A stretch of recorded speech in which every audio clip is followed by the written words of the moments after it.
Guys, welcome to another episode of The Pulse, where we've got cool people doing cool things. And one of those people is on with us today from, what are we going to argue, one of the biggest bands of all time, Broadway or off-Broadway, touring right now, acting, Joey McIntyre, New Kids on the Block, and his own solo career join us on The Pulse. How are you, sir? Good. Thanks for having me. I appreciate that. Does it ever get old hearing people go, oh my God, like I couldn't wait to talk to them or the experiences they went through or see what's going on with him? I'd imagine you hear that a lot. Yeah, I mean, it's sweet, I mean, the alternative, could be very quiet, it's better than crickets, right? No, we've been blessed. I mean, the New Kids have had, quite a history, and we try to keep it fresh for ourselves and for our amazing fans. And, we also, get to do a lot of things outside of that, and it's nice to keep that balance as well. Walk us back a little bit when this whole thing became reality. You're like 12 when this started. I mean, I was 12 when I joined the band. Yeah. We were also just trying to make it. And, it wasn't like this machine that we jumped into. We were just 5 guys from Boston, and I think a total of 8 people sang for Maurice Starr, like over a span of a year. And, it wasn't like it was an after school thing. Life was very normal. We got to be in the studio, which is very cool. We made our first album, but it was a flop. Nothing happened. And we started to get a little bit more of a vibe for ourselves, a little bit more confidence, a little bit more of a vision. And yeah, we got lucky. We worked hard. We love to perform. The 5 of us love to perform and love to, get out in front of people and prove ourselves. Back in the day, that's what you had to do. You had to get in front of people and just pound the pavement. And, you had to have some luck too. So we had a little bit of everything. You're 12. Like, how is that anything close to normal?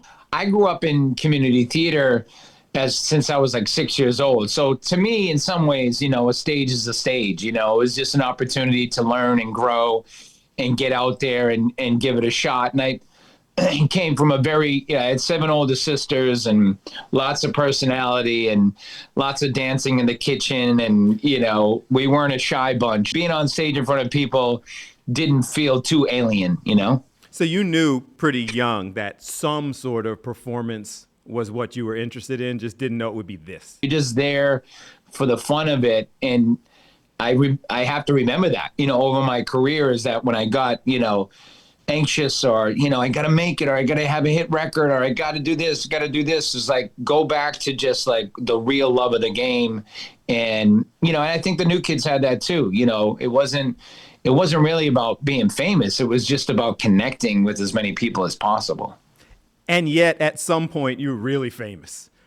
So like, you're kind of doing that. I had the pleasure of talking to some of the guys from New Edition and hearing some of their stories about being that young. Well, yeah, I mean, but you too, being that young fathers. And going on world tours and, women waiting for them in the hotels, and they're like, yo, we're 12, like we're 13. When did you it all click that, wow, life really has changed? I guess in some ways it felt like overnight, that aspect to it. When you're 5 teenage kids, you know how goofy teenagers are, you know what I mean? We're just acting a fool like wherever we can. And it was quite a time, it was a good thing. I think we came from good families, good working class parents, that kind of, the city of Boston kind of, keeps you grounded as well. You can't get too big for your britches. And, you speak to New Edition. I mean, we had,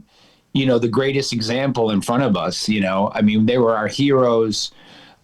We looked up to them, before we were even a band individually, and then we're a band, and then we're looking up to them, and they've just been, I mean, such class and such grace and treated us with such kindness, while being our heroes at the same time. So it's a recipe, it's a little bit of this, it's a little bit of that. It's not just one thing. So behind the scenes, those relationships that we see from a distance, and you talk about New Edition as kind of mentors and friends and, Backstreet Boys and all these people you've toured with, those relationships are legit relationships. So you guys really do have those. Yeah. Nothing compared to, New Edition, because you're talking about, the foundation of like what we do. And of course there's Jackson 5 before them and Motown and all that jazz. But, anytime you can kind of chew the fat, so to speak, with someone who has seen and felt and experienced like what you went through, it's not like you sit around and talk about it. You usually talk about the locker room stuff, and the goofy stuff and the funny stories. It's a blessing to just be a part of pop history, period, in some way. A huge part. Having the chance to not be 12 anymore, like not be 15, 16, 17 and experiencing it. Do you ever allow yourself the chance to kind of sit back and realize the impact that you guys have had on the industry? I think the legacy, so to speak, is how we were able to cherish and honor like what we had the first time around. And it was tough because when you're the biggest, they want to take you down. And it was a different time then. I think we're a little bit more open and loosey-goosey with like, different genres of music. People don't hate the same way that they used to. It was like people were all in boxes and we took a lot of shots, but I hung in there. And then when we broke up, we didn't sell ourselves short. So many people wanted us to put us together for this or an award show or whatever. And we always said no. And when we got back together, it was on our terms. Our fans were ready. And now to like be back together and, do arena tour after arena tour and continue to grow and to keep it fresh and keep it exciting. I think it helps with the story. You know what I mean? I think it's a nice feeling to be around and have people talk about you. It's an interactive experience for someone like yourself to be in the know, but also, we're still in the game at the same time. So there's a cool energy to that. I think it's better than, just, some reporter trying to, get you on the phone because they haven't seen you in 20 years and wants to know about, the olden days. Like the whatever happened to specials that people are doing. Yeah, they know exactly what happened. They're up there on the stage. It's an amazing impact. So behind the scenes, my producer is from Poland.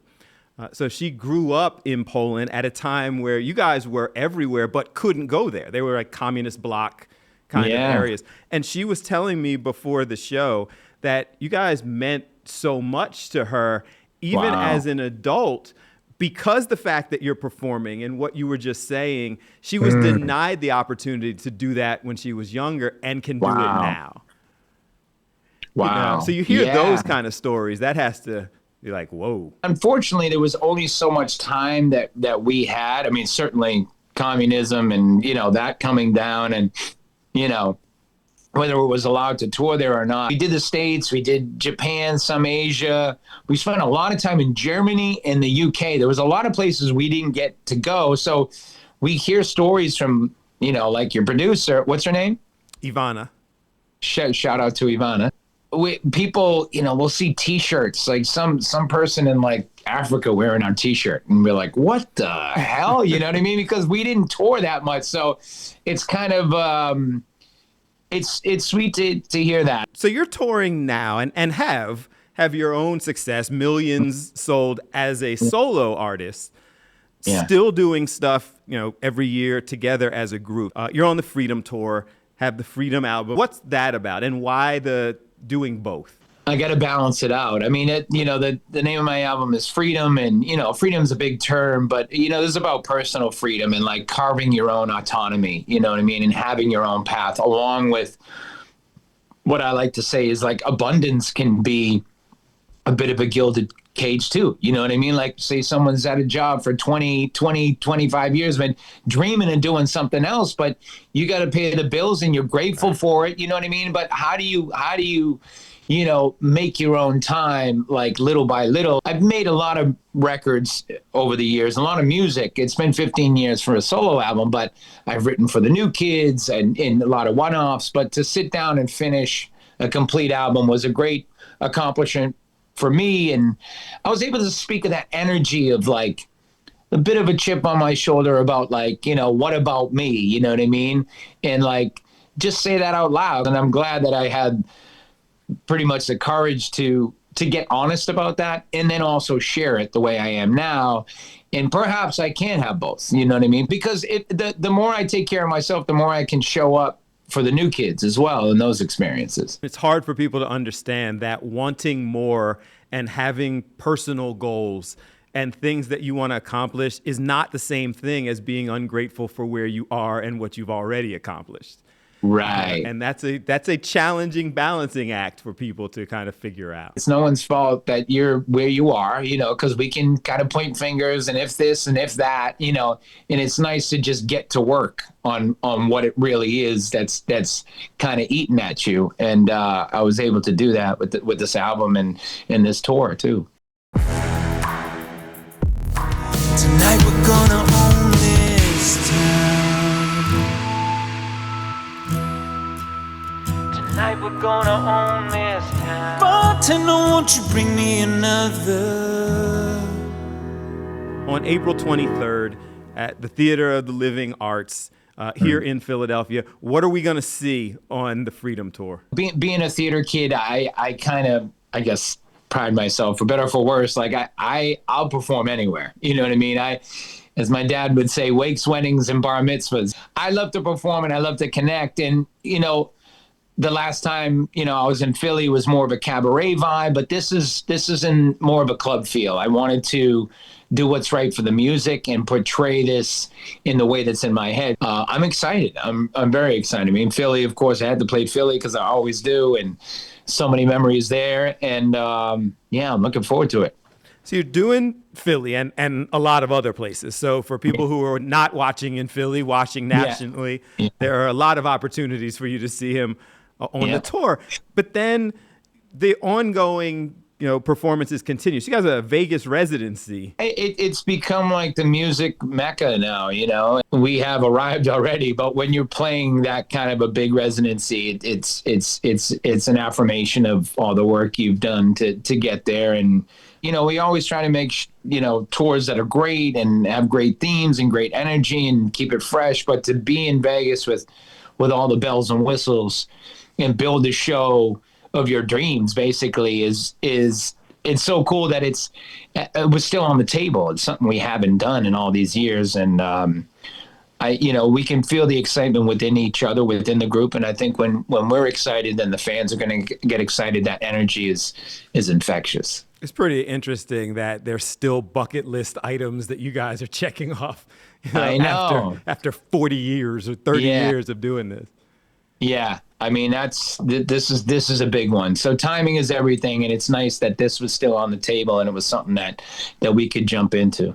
I was on your Instagram page and saw, you were just at Wahlburgers, Donnie Wahlberg, and supporting each other. I think it's cool for people to see from a distance. It seems like you guys still legitimately like each other and supporting each other. Yeah, we do. I mean, the thing is, we've always chosen family and friendship over business, and that's not the easiest call. You know what I mean? That takes more work, actually, when you choose that over, business. And, it hasn't been easy. It's been any relationship that this long. And it is sweet because, Donnie and I are probably the ones that have butted heads most. I mean, not probably. We have definitely been the two that have butted heads the most over the years. And it's been sweet that, we've been able to spend time, lately. And he's a great supporter. He's a great patron of the arts. You know what I mean? He really is. He just loves to make things. So he's always saying yes.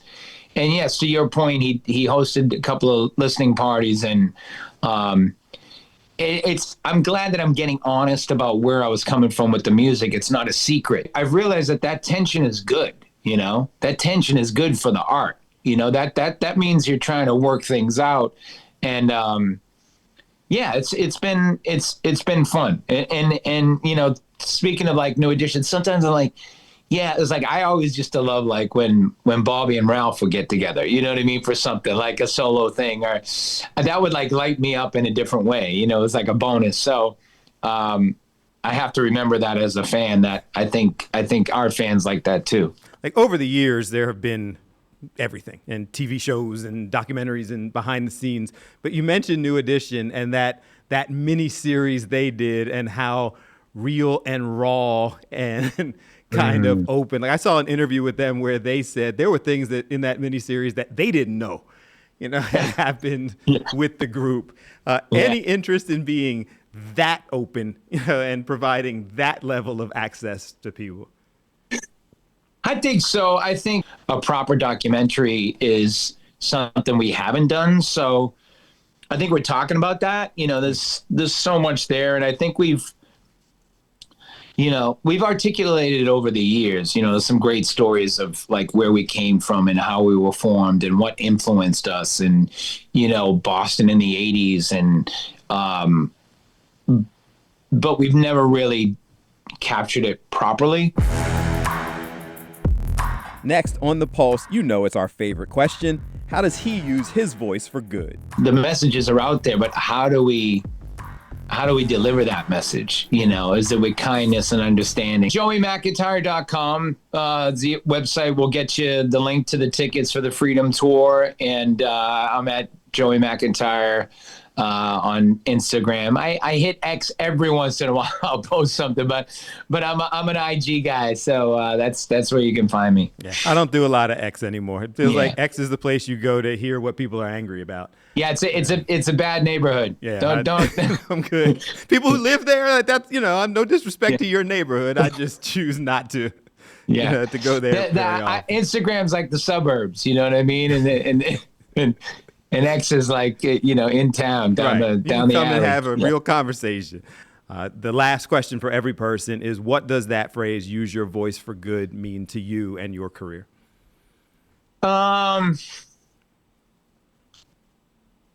Watch your language, for one. Watch your language. When you watch your language, I think you articulate better. You learn how to pause. Using your voice, it's almost like a how, not a what, right? Because the messages are out there, but how do we deliver that message? Is it with kindness and understanding and empathy?